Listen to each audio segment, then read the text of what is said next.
നിന്നും നിങ്ങൾക്ക് തീ ഉണ്ടാക്കി തന്നവനല്ലേ അല്ലാഹു റബ്ബുൽ ഇസ്സത്തായ പടച്ച റബ്ബ്.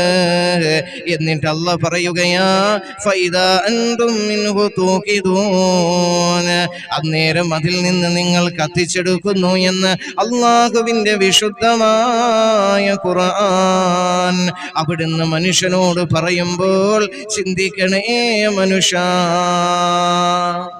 അങ്ങനെയല്ലേ മനുഷ്യന് കാട്ടുതീയൊക്കെ പടർന്നപ്പോൾ, ഇങ്ങനെ മരങ്ങൾ തമ്മിൽ ഉരസുമ്പോൾ കാട്ടുതീകൾ ഇങ്ങനെ പടരുമെന്ന്, ഇന്ന മരങ്ങളിലൂടെ തീയുണ്ട് എന്ന് മനുഷ്യൻ അല്ലാഹു സുബ്ഹാനഹു വ തആല ഉത്ബോധനം നൽകിയത്, പഠിപ്പിച്ചു കൊടുത്തത്.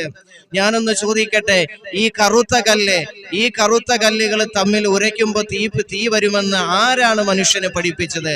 കറുകറുത്ത് പുറമേ നോക്കുമ്പോൾ കറുകറുത്തിരിക്കുന്ന ഈ കല്ലിന്റെ അകത്ത് തീയുണ്ടെന്ന് ആരാണ് മനുഷ്യന് ഉത്ബോധനം നൽകിയത്? അല്ലാഹു റബ്ബുൽ ഇസ്സത്തായ പടച്ച റബ്ബല്ലേ മുസ്ലിമേ. അതുകൊണ്ട് നാം മനസ്സിലാക്കുക, മനുഷ്യൻ തീ എന്നത് ഒരു അനുഗ്രഹം തന്നെയാണ്. എന്നാൽ ഈ മനുഷ്യൻ അഹങ്കാരത്തിന്റെ കൊടുമുടി എത്തുമ്പോ, അഹങ്കാരം കൊണ്ട് അമ്മാനമാടുമ്പോൾ അല്ലാഹു സുബ്ഹാനഹു വ തആല ഈ തീ എന്ന അനുഗ്രഹത്തെ അല്ലാഹു അദാബാക്കി മാറ്റും. അതിന്റെ ഉദാഹരണങ്ങളാണ് നമ്മൾ അമേരിക്കയിൽ കണ്ടത്, ഇപ്പോൾ ഇസ്രയേലിൽ കണ്ടുകൊണ്ടിരിക്കുന്നത്. അല്ലാഹു മനസ്സിലാക്കാൻ തൗഫീഖ് തന്ന് അനുഗ്രഹിക്കുമാറാകട്ടെ.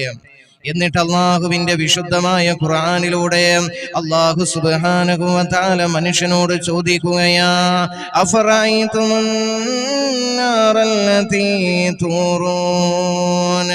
അല്ലാഹുവിന്റെ വിശുദ്ധമായ ഖുർആനിലൂടെ അല്ലാഹു മനുഷ്യനോട് ചോദിക്കുകയാ, നിങ്ങൾ ഉരസി കത്തിക്കുന്നതായ തീയിനെ പറ്റി നിങ്ങൾ ചിന്തിക്കുന്നില്ലേ?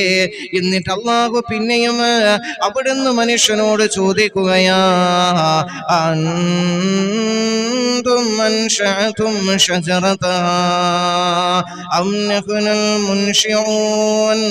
അല്ലാഹു മനുഷ്യനോട് ചോദിക്കുകയാ, നിങ്ങളാണോ ആ മരം സൃഷ്ടിച്ചത്?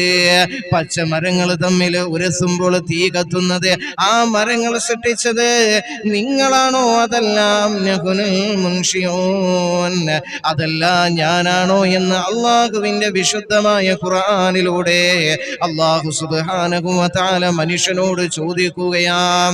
തീർന്നില്ല, പിന്നെയും അല്ലാഹു സുബ്ഹാനഹു വ തആല അവിടുന്ന് പറയുകയാണ്, എന്തിനാണ് നാം അതിനെ ഇങ്ങനെ സംവിധാനിച്ചതെന്നറിയുമോ?